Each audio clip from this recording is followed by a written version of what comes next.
So I know many of you have been watching the impeachment trial until you just want to drive a screwdriver through your eye and into your brain so that you not only can't see the trial, but have rooted out every idea that the trial ever existed, and so have become like a normal American voter. So, since you've been occupied with all that, I thought you might like to catch up on some of the other stupid news that's also being ignored around the country. For instance, Mr. Peanut died. Now, some of you may be wondering, who the hell is Mr. Peanut? But others among you may be clutching your heart and gasping for breath because you're 97 years old and have some vague memory that Mr. Peanut was some sort of mascot for a peanut company back in the days when you still had teeth. Apparently, in a desperate bid for attention, the Peanut Company plans to kill their beloved mascot in a Super Bowl commercial, which features Wesley Snipes and Matt Walsh, although not the Matt Walsh, but some other guy also named Matt Walsh. In the commercial, Snipes, the other Walsh, and Mr. Peanut are dangling from a tree branch for some reason, and with the sacrificial selflessness we've come to expect from our peanuts, Mr. Peanut lets go the branch to save the others, whereupon he dies in a fiery explosion. Many viewers were shell-shocked to see the peanut roasted. Oh, sorry. But others felt it was only right since Mr. Peanut was over 100 years old and wore a top hat and monocle, which is just creepy in a legume. In other mascot news, Philadelphia Flyers hockey team mascot Gritty, a furry orange creature of no known species, is under investigation for assaulting a 13-year-old boy. Questioned about the incident by a reporter, Gritty said, "Hey, this is hockey," and slammed the journalist into a wall. But that's enough. That's enough about ridiculous make-believe people, unless you want to go back to watching the impeachment trial. Trigger warning. I'm Andrew Klavan, and this, for what it's worth, is the Andrew Klavan Show. I feel hunky-dunky, life is tickety-boo. Birds are winging, also singing hunky-dunky-doo. Ship-shaped, ipsy-topsy, the world is zippity-zing. It's a wonderful day, hurrah, hooray! It makes me want to sing.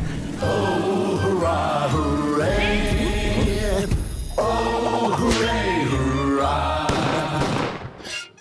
All right, try to control yourself, people. One of the ugliest spectacles of this week was actually not the impeachment trial, not even the death of Mr. Peanut, but the spectacle of world leaders at Davos sitting passively while they were lectured by now 17-year-old Greta Thunberg. Here's a brief taste. 1 year ago, I came to Davos and told you that our house is on fire. I said I wanted you to panic. I've been warned that telling people to panic about the climate crisis is a very dangerous thing to do. But don't worry, it's fine. Trust me, I've done this before, and I can assure you it doesn't lead to anything. Whoever heard of a sarcastic 17-year-old? Treasury Secretary Steve Mnuchin is under fire today for teasing Greta because she called for an end to the fossil fuel economy, which is the economy, and without which there is no economy. Indeed, there's no modernity at all. Mnuchin had the unmitigated gall to say, after she goes and studies economics in college, she can come back and explain that to us. Oh, the horror, the horror. How dare Mnuchin call an ignorant child an ignorant child? To be clear, it's not young Greta's fault that she thinks she has something to say or some high moral ground from which to say it. People keep telling her that she does, and it's deprived her of what little realism and self-awareness a 17-year-old girl can have. She's the opposite of Socrates, who was wise because he knew nothing. Greta has been rendered ignorant of the fact that she's ignorant.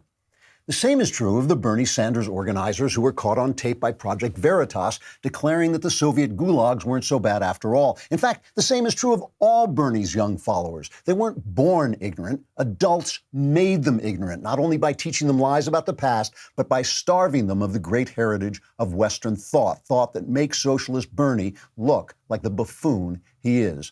For a little non-ignorance, here's Jamie Dimon, the billionaire CEO of J.P. Morgan Chase. I'm not a socialist.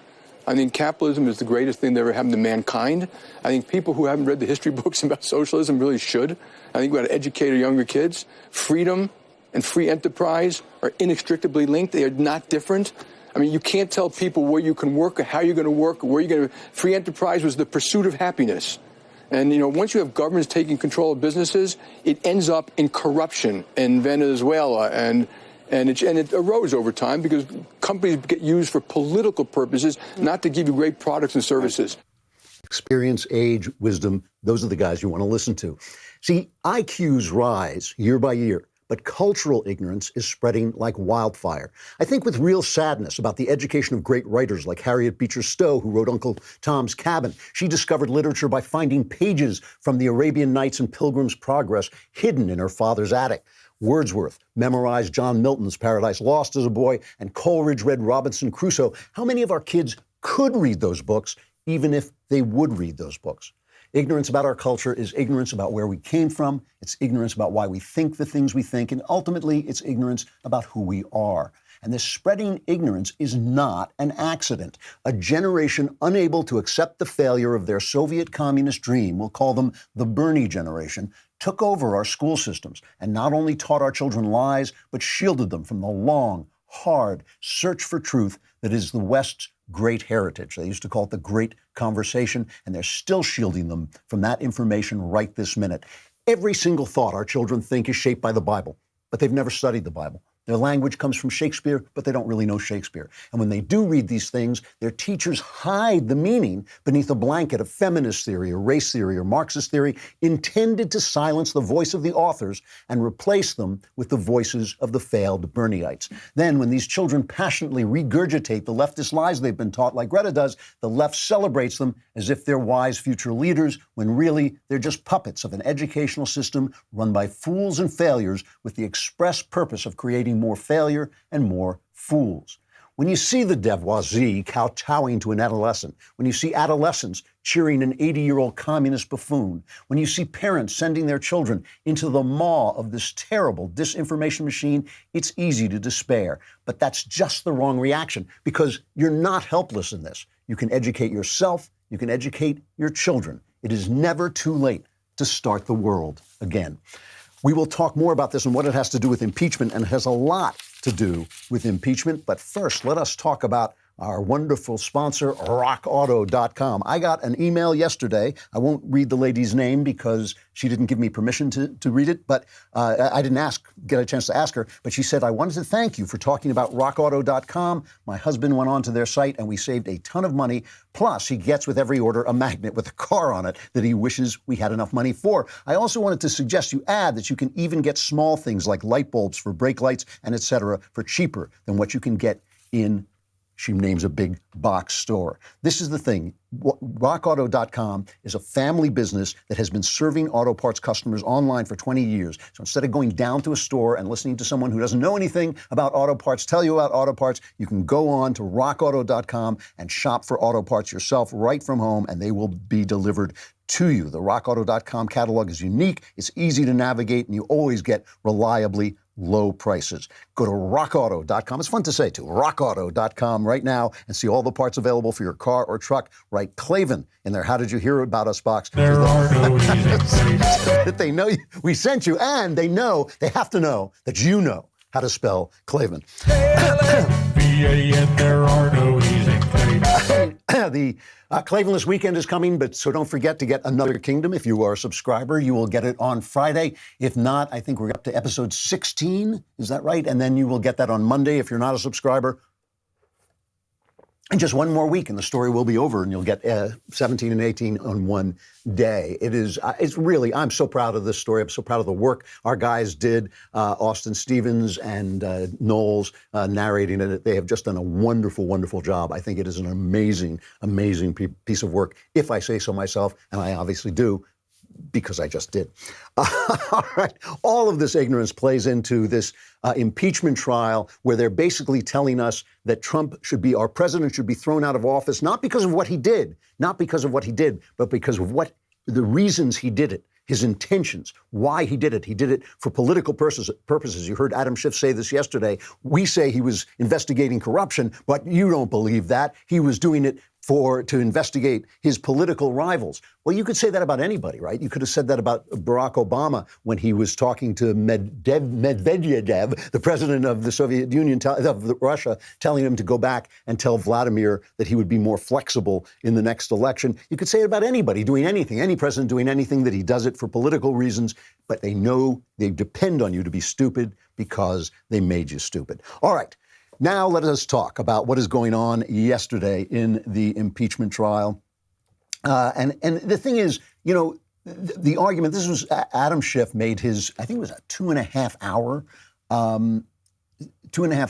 appeal. This is the opening statements. It's kind of like a trial, but it's not really a trial. The difference with a trial, right, is, for one thing, the difference with a trial is theoretically you've been indicted by somebody who is not your enemy, is not your political enemy. You've been indicted by somebody who actually is a balanced person just looking to bring justice. But here, this is a political process, and they keep comparing it to a trial. But there are some comparisons. One comparison is what is happening now is you're getting 24 hours of opening statements, first from the House managers, who are the prosecutors, and then you'll get it from the opening statements from Trump's defense team, and then there'll be a vote on whether to continue. Probably there may be a move to dismiss. That frequently happens in trials, and it should happen in trials, because what happens is if you have been indicted, the prosecutor goes in and says, I have got the evidence to convict you. He's saying, when a prosecutor goes in there, he is saying, I have got the evidence to convict. You've all seen Law and Order and all the different trial shows and all this, and the guy gets up and he makes his opening statement. And he says, what you're going to hear is you're going to hear this witness who's going to tell you this, and you're going to hear this witness who's going to tell you that, and you're going to hear this witness who's going to tell you this. If the defense attorney then gets up and says, every one of those witnesses is reporting hearsay, which should not be admissible to the trial, I move to dismiss, the judge can dismiss it. In this case, the dismissal would come from the senators themselves because they are running the trial. But Schiff is making this argument that this thing cannot, this can't be decided anywhere but in this place, right? It can't be decided by the courts. Schiff is, the arguments that he's making are really amazing when you think about them. Not just that we should judge Trump on his intentions, which again, you could say it about anybody. You could say Barack Obama, he bombed people with drones because he thought it would help him get elected. You know, it's not corrupt per se, just like it's not corrupt per se for Donald Trump to say you should investigate corruption, including the corruption of Joe Biden. It was corrupt because of why he did it. Think about that for yourself, right? Think about why, you know, if you know, it wasn't illegal for you to park there, but you parked there because you were cheating on your spouse. So it is illegal for you to park there and you should be put in prison. You should get a $500 ticket for parking there. I live in LA where the tickets are expensive. But in other words, it's a completely false, stupid argument, and they're depending on your ignorance. They're depending on your ignorance, and they have reason to depend on your ignorance because they run the schools and they made you ignorant. They went out of their way to try and make you ignorant, and if didn't do it to you, they're trying to do it to your kids. So here is Adam Schiff.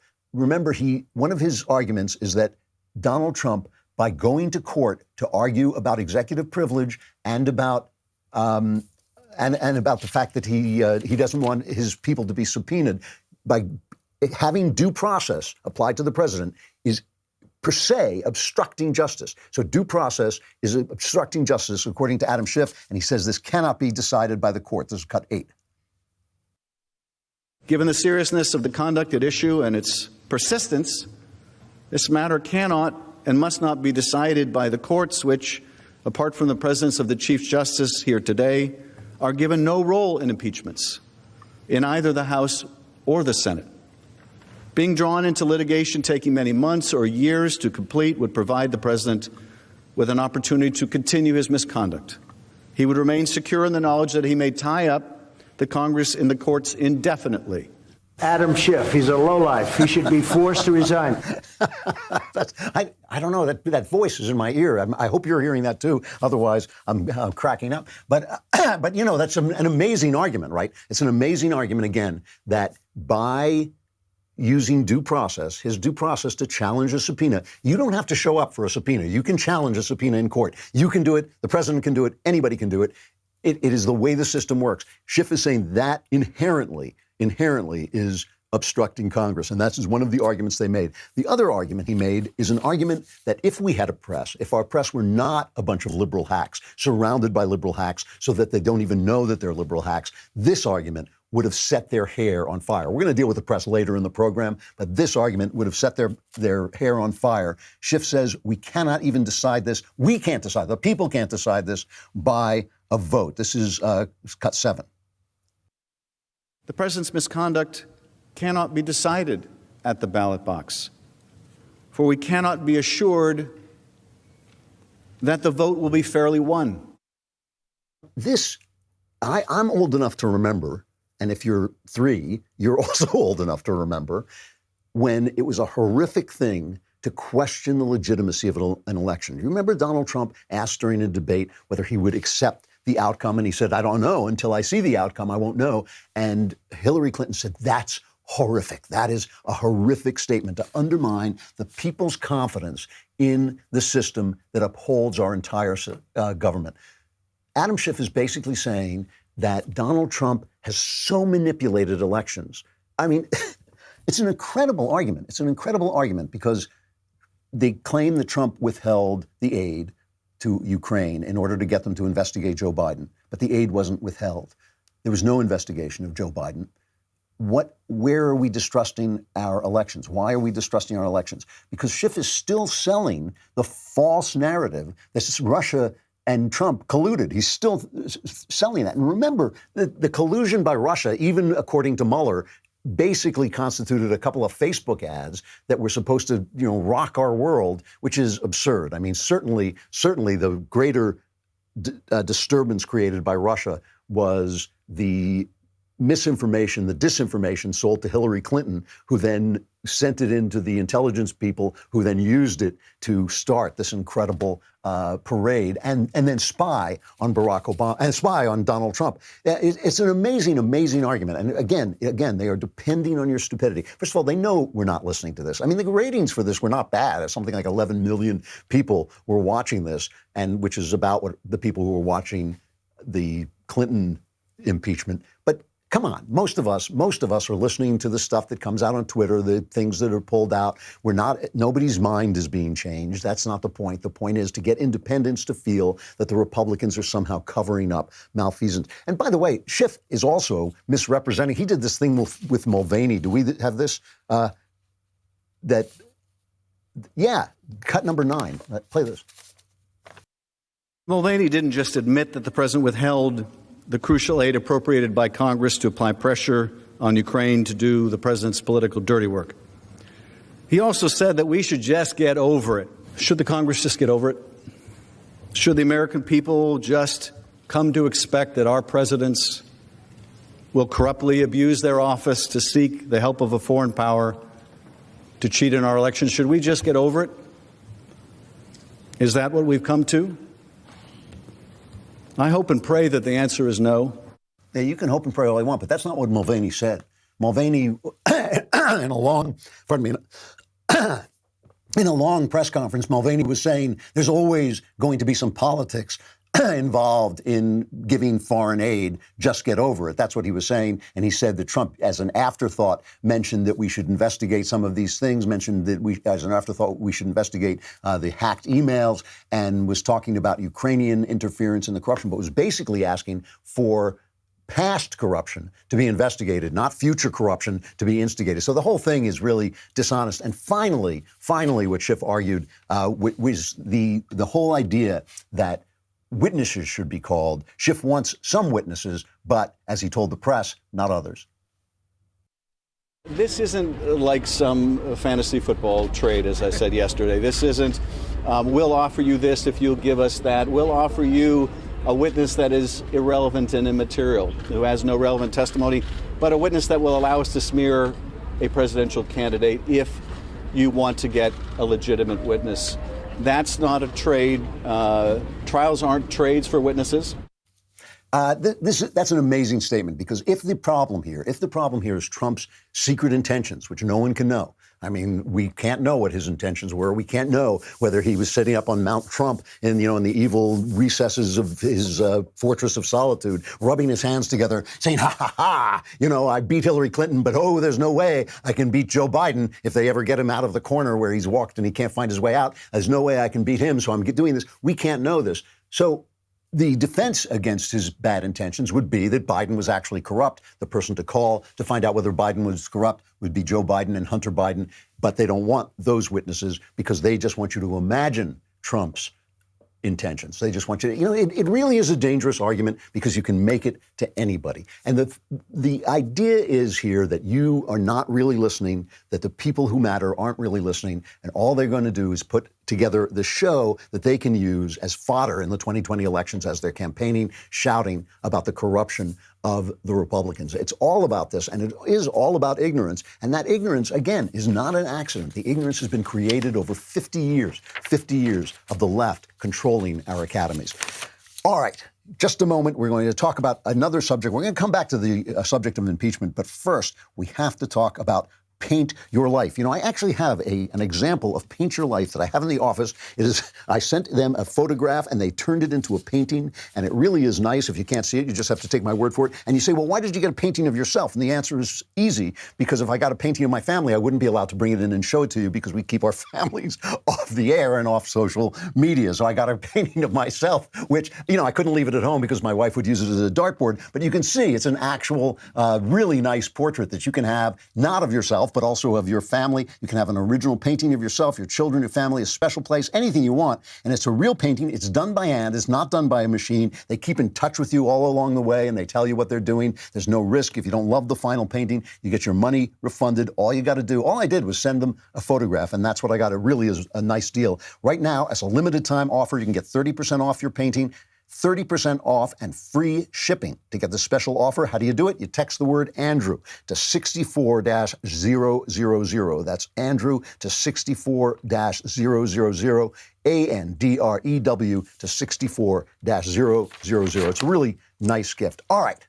We are bringing on one of our favorite guests, Jenna Ellis, who has risen. I think she's now Vice President of the United States, or possibly she's still a constitutional law attorney and a Trump 2020 Advisory Board member. She's always on Fox News and CNN, but she's always here, too, which is more important because we have a better show. How you doing, Jenna? It's good to see you. Great to see you too, Drew. Thanks so much for having me on. You are my favorite, and you knew that. I expect you to say that, especially because soon you'll be running the country and I'll need a favor. What I want to do, I want to take some time off from talking about impeachment. And I haven't asked you about impeachment because we kind of share the same views, so I don't need you to repeat what I'm already saying. But I do want to talk to you about— And you've said so well. Thank you very much. I do want to talk to you about the Christian reaction, this Christian debate that's going on among evangelicals about Donald Trump, because it really is a good point. And you're 100% in on Trump. I am sometimes put off by his attitude and by his behavior, certainly by his behavior in the past. And Mark Galli, who's the editor-in-chief of Christianity Today, wrote this Christianity Today, which used to be a Billy Graham vehicle, and it used to be kind of the voice of evangelical Christians. And he says the president has dumbed down the idea of morality in his administration. He's hired and fired a number of people who are now convicted criminals. He talks about his immoral actions in business and his relationship with women. And he talks about the fact that they ran a similar attack on Bill Clinton. And he says to the many evangelicals who continue to support Mr. Trump in spite of his blackened moral record, we say this: remember who you are and whom you serve. You are an evangelical Christian. Why is he wrong?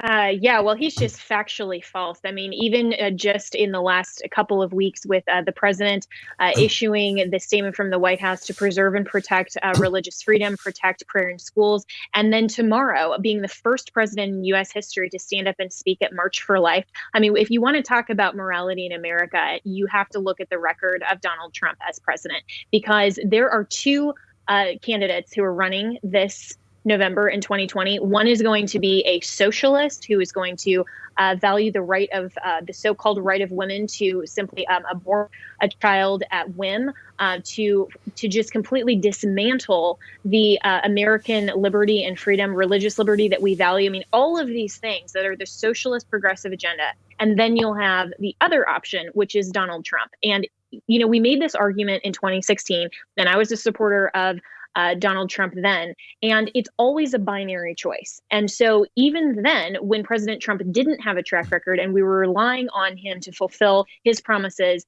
and the fact that he was going to secure the protection of religious freedom in this country, that was a promise that we were hoping that he would fulfill. And we knew that Hillary Clinton wouldn't. But now in 2020, we're in a much different posture because he has the past 3 years of absolutely securing and protecting religious freedom. And not just that, but also securing and protecting the U.S. Constitution, protecting our liberties. Our first liberties, Drew, are the rights that are enshrined in our First Amendment that come from God, our Creator, which is the freedom of speech, freedom of association, and free exercise of religion. That's what you and I are engaging in right now. We are freely speaking together about morality and about issues of life and God. And President Trump has protected those so much better than any modern American president. And that's why it's just completely false what Christianity Today is claiming. And if you look at the facts, you look at the record, there is no way that any Christian can exercise their vote and not participate in this civil process and not vote for Donald Trump.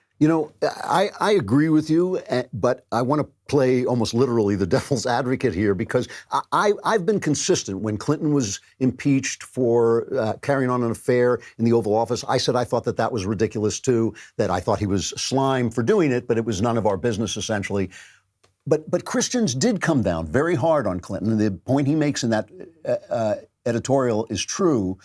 Are they being two-faced by now saying, well, we don't care about Stormy Daniels, we don't care about all the women that he chased around? Is there any hypocrisy there?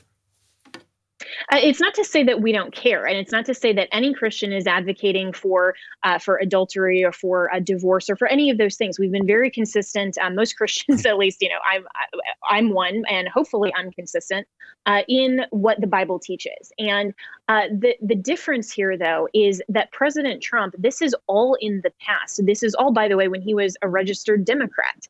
And so to say that somehow the conduct when he has been so clearly and demonstrably a Christian himself, genuinely, and preserving and protecting religious freedom is somehow the same conduct 12 years ago as Bill Clinton then and there in the Oval Office. For us to condemn that behavior that's concurrently happening with his presidency, those are two very, very different instances. So no, Christians aren't being two-faced. I haven't seen any Christians condone any sort of past behavior that would be against biblical principles. And certainly we don't have to, but we are defending this president for who he is today, who he was in 2016, and who he is in 2020. It's a good argument. I especially like your diagnosis that the problem wasn't the adultery per se, it was that he was a Democrat and that he just fell into those.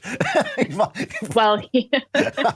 well, unfortunately, the Democratic Party is all for the party of consent and licentiousness and license to do whatever they prefer. And conservatives stand on principle and values of traditional morality. Now, I want to ask you, as a constitutional attorney, I want to ask you about this case that went before the Supreme Court day before yesterday, I think, about a law. Correct me if I'm wrong. I think it was in Montana where they wanted to fund religious schools, and the Montana Supreme Court said they couldn't do it. Could you explain the case? Yeah, so just briefly, this is a constitutional or state constitutional amendment, essentially saying that religious schools or schools that are openly identifying as a religious organization can't receive the same federal tax credits that non-religious schools can. So this is essentially the same Trinity Lutheran argument again. With that case that was argued a couple of years ago, where a Lutheran school wanted to receive funding from the state in order to pave their playground, and their argument there, which the Supreme Court absolutely upheld, is that there can't be discrimination or different treatment from the government simply because the organization or the institution happens to identify as a religious organization. And that is completely consistent with the U.S. Constitution. The protection of free exercise of religion means that the government cannot discriminate against you or me as an individual, but also can't discriminate against an organization that identifies openly as religious and can't be dissimilarly treated from an organization or an individual that is non-religious. You know, the ACLU has this nasty habit of going into schools wherever, if they find a kid praying, basically, they go into schools and threaten to sue, and the school system can't afford the lawsuit, so they cave in.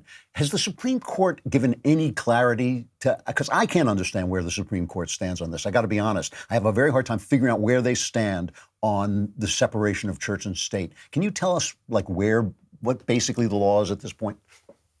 Yeah, well, we have two different constitutions in America, unfortunately. We have the original Constitution, which was ratified in 1787, and that has changed 27 times in our nation's history with amendments. But the protections of the Constitution in terms of the guarantee of free exercise of religion, that hasn't changed whatsoever. What has changed is the second Constitution, which is what everyone learns in law school, which is whatever the 9 robed justices happen to decide. Now, if we're in the posture of judicial activism over the last 50 or 60 years, then that changes at the whim of whether Anthony Kennedy is the majority vote, or now, we have perhaps John Roberts as the majority swing vote. And so we've seen kind of this dissimilar inconsistency over the court over the last 50 or 60 years that really shouldn't happen.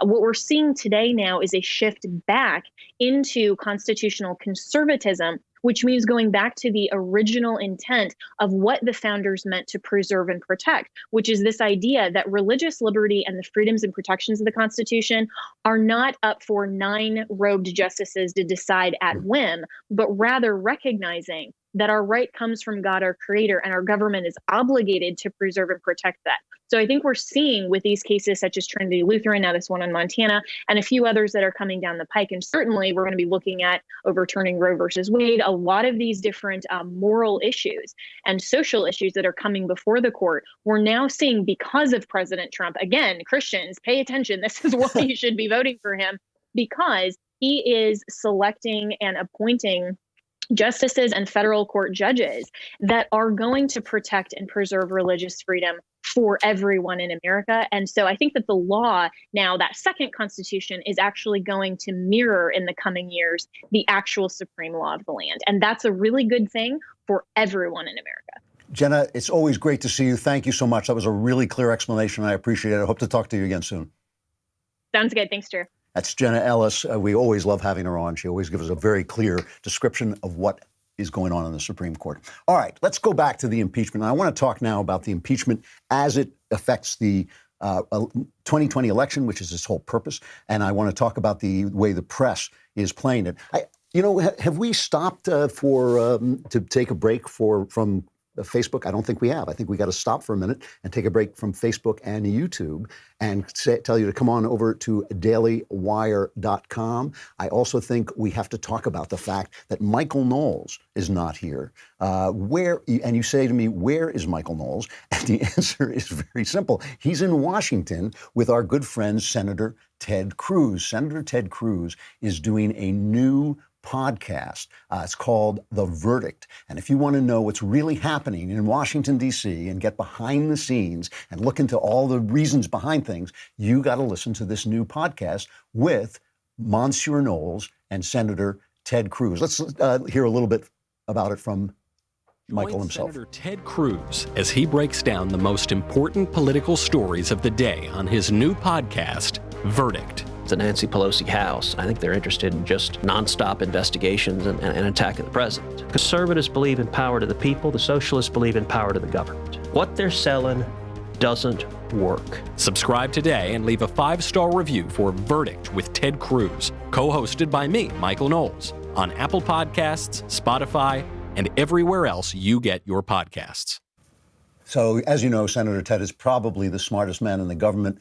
Michael Knowles is the smartest man in his own imagination. So it should be a great podcast. Go on, subscribe, give it 5 stars. It really is top notch. All right, let us now talk about the impeachment as it affects the future, the 2020, because that's what I think it's all about, and also the way the press is playing it. Now, of course, you can guess how the press is playing it, but just to serve, because we're here to serve, because we are here to tell you what's going on. We have put together our own little montage of the way the press reacted. Now, I talked to you about Schiff's argument, and I just thought it was a bad argument, and I thought it was a sinister argument. I really did. But I understand if you're on the other side, you might have sat and nodded and agreed with Adam Schiff. You hate Donald Trump. I understand that.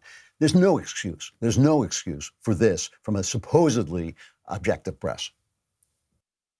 It was meticulous and well organized. It was grounded in evidence, which he recited and arranged, as you said, in a comprehensive narrative. At times, he tried to rise to a level of eloquence and stir a sense of responsibility for the Senate. A very, very powerful and forceful speech, almost 2.5 hours. Just a very factually based argument. It was a remarkable presentation, leaving apart the stamina, the physical stamina that it took to deliver that for 2 hours and 25 minutes. It was a very coherent, cohesive narrative. It was dazzling. I thought the way he wove through both the facts of the case and the historical context was really remarkable. This is really a I am Spartacus moment where, people really need to stand up. Yeah, what I really thought was just amazing about Schiff's presentation is he was speaking not just to the 100 people in the room, he was speaking to 100 years in the future. Ooh, you suck! We just added that last one in there. When these guys get called liberal hacks, they get all upset and excited and say, how can you do that? We asked a reasonable question. But no, you can't be a liberal hack. You can't be 100% 24-hour, 7-day-a-week liberal hack and then say, well, that question was a good question, and therefore you have to answer the question and not call us liberal hacks. You're liberal hacks. This is what they are. And, it's a shame because, Jake Tapper it's not like Jake Tapper has no talent as a journalist. He does. But when you sit on CNN, you become part of a corrupt system. The system is corrupt. And this is the thing with a corrupt system. This happens in government too. It happens in all kinds of places, that when you are in a corrupt system, you don't have to be corrupt. And so you can feel like, oh, I'm a good person. I'm doing the right thing. But no, you're contributing to the corruption. And it's bad for America. It is part of the ignorance of America. It is part of selling ignorance to America. So you have this system where you go to the academy. You've been brought up by your parents. Maybe they taught you good values. Maybe they even taught you a little history. But maybe they don't know that much. Maybe they're too busy working so they can afford to send you to college to teach you anything or to learn anything. Maybe they don't know, and then they send you to college and you get this academician who's never done anything in his life. He's never built a business. He's never hired anybody. He's never dealt with the kind of red tape that comes down from a government. He doesn't know anything about real life. All he knows is that it's just not fair that the Soviet Union fell and became a tyranny and was soaked in blood. And so somehow that has gotten his favorite idea, given a bad name to his favorite idea. And so he's there telling you this stuff and basically erasing all of the culture that made him who he is, that gave him the values that he's perverting, and it has made you and your parents who they are and given you everything that you have and don't even know you have. Because remember, progress is invisible. Progress, it was Steven Pinker had a line, progress erases its own footsteps. And that's right. You look back and you don't know. You just think you're here. You just think you got planted here. You're standing on the shoulders of giants, and you think that you can fly. And so all these people who are selling the Bernie bros socialism and selling these kids who are going out there and saying, oh, the gulags weren't so bad, selling the New York Times. A leftist historian came out today and said the New York Times project to claim that America was founded to defend slavery. A leftist historian came out and said, no, that's just not good history, but they won't retract it because they're so woke that they just think that the history comes out of their imagination and that becomes the new history. They're selling this ignorance, and it is truly undermining everything that we are. And even, I talk about this a lot and I want to talk about it more, but even the history of Christianity and what Christianity piped into the human heart and into the human mind. I'm reading a wonderful book about this now called Dominion by Tom Holland. We should get Tom Holland on the show, actually, and talk to him about it. It's a doorstop. It's like 900 pages. It's a great big history book, but it's really fascinating. But just talking about the fact that the ideas that we take for granted, the idea of human rights, the idea of sexual rights, the idea that men should be faithful in a marriage, not just women faithful in a marriage, all these ideas, they come to us through Christianity. You don't have to believe in Jesus. You don't have have to believe in Jesus, but shouldn't you know where your ideas come from? Shouldn't you know why you think that even people who are selling socialism, why they think the poor should have dignity, why they think the poor are, it used to be, I hate to break this to you, but it used to be that people looked down on the poor. They looked down morally on the poor. Jesus is asked in the Gospels, why is this person sick? Did he sin or did his parents sin? And Jesus says, nah, that's not the way it works. That's not the way it works. This idea that the least of us should have respect, that the least of us are the children of God, that does not come through the classical inheritance. That is the inheritance of Christianity. So again, I'm not preaching for you to believe, but to know, just to understand. I talk a lot about when I talk to colleges about the way ideas spread. And I talk about the fact that Socrates taught Plato, and Plato taught Aristotle. And Aristotle taught Alexander the Great, who went out and conquered the Western world and turned it into a Hellenic instrument. He turned it into an instrument of Hellenic culture, which he got from Aristotle, who got it from Plato, who got it from Socrates. Then that world was conquered by Rome. Then Rome was conquered by Jesus Christ. And they became a vehicle to spread that. And those two ideas came together. And that's where we come from. And if you don't know that stuff, you don't even know why. You think it's just instinct. Oh, I just know what's right. I just know what's wrong. But you don't know that your heart has been schooled by a tradition, and they're trying to make you stupid. There's an amazing thing going back to the press reaction to the impeachment. CNN analyst Joe Lockhart tweeted a conversation he overheard between two Republican senators during the day's impeachment trial. He said, this is his tweet, overheard convo between two Republican senators who only watch Fox News. One said, listening to Schiff, is this stuff real? I haven't heard any of this before, because he's watching Fox News, so he's ignorant. I thought it was all about a server. If half the stuff Schiff is saying is true, we're up the creek. Hope the White House has exculpatory evidence. Well, the tweet racked up over 8,000 retweets and 34,000 likes. And then, of course, and journalist Jennifer Rubin, crazy lady from the Washington Post, she retweeted it. And then, of course, Lockhart said, no, I was just kidding around. It was just satire. CNN, the people who fact-check the Babylon Bee, are suddenly okay with satire. But the satire itself, I'll accept it as satire, but the satire itself is really bad, because what he's saying is people who watch Fox News don't know what they're saying on CNN. But the people who watch Fox News, in fact, are surrounded by CNN. It's in the airports. They're surrounded by NBC News, because those are the networks. That's where they watch their television shows, so they're getting the news from there. They hear the left because the left owns so much of the communications territory. He's saying we're ignorant, but survey after survey shows again and again that Fox News listeners get more answers right about the news than anybody else, that Rush Limbaugh has the most educated listeners. And of course, we already have the heaven of listeners and viewers here. And, I think that this is the illusion that they have, that people who aren't watching them don't hear what they have to say, but they're everywhere. You have to turn on Fox News to hear Fox News, and they go out of their way to demonize Fox News so that you won't listen to them. And this is the thing about Donald Trump. Donald Trump, we were talking to Jenna, Donald Trump has behaved badly in the past. Donald Trump talks in a way now that can sometimes seem rude. It is rude. He can be rude. He can say things that he shouldn't say. He does say things that he shouldn't say. Trump is in a trap that was created by this veil of ignorance. If Trump had not been as blustery and as pugilistic and as insulting as he was, he would not have won.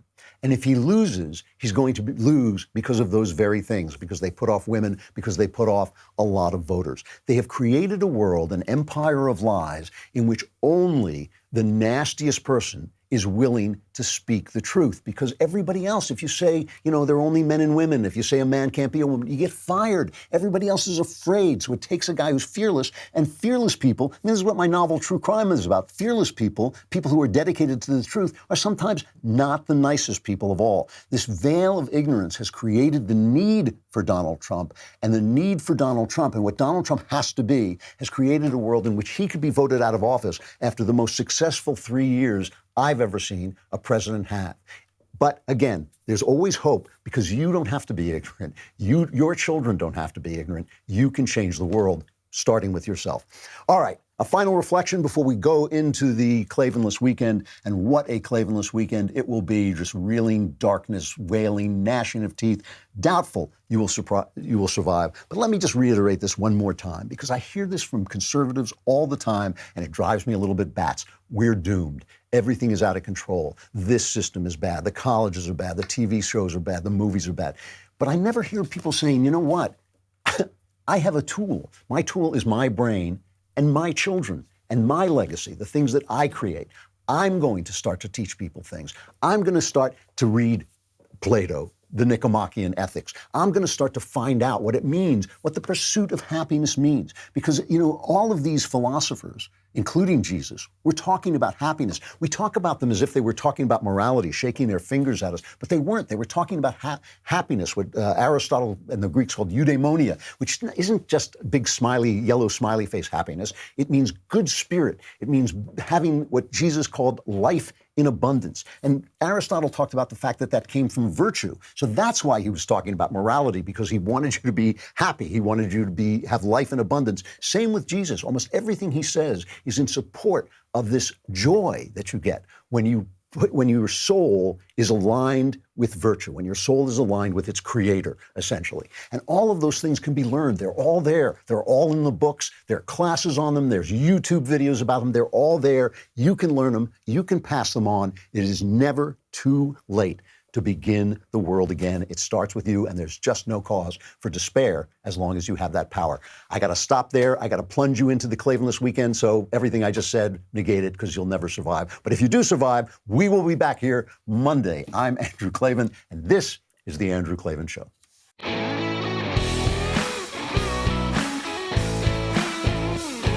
The Andrew Klavan Show is produced by Robert Sterling and directed by Mike Joyner. Executive producer, Jeremy Boring. Senior producer, Jonathan Hay. And our supervising producer is Mathis Glover. Assistant director, Pavel Wydowski. Edited by Adam Sayevitz. Audio mixed by Robin Fenderson. Hair and makeup is by Jesua Alvera. Animations are by Cynthia Angulo.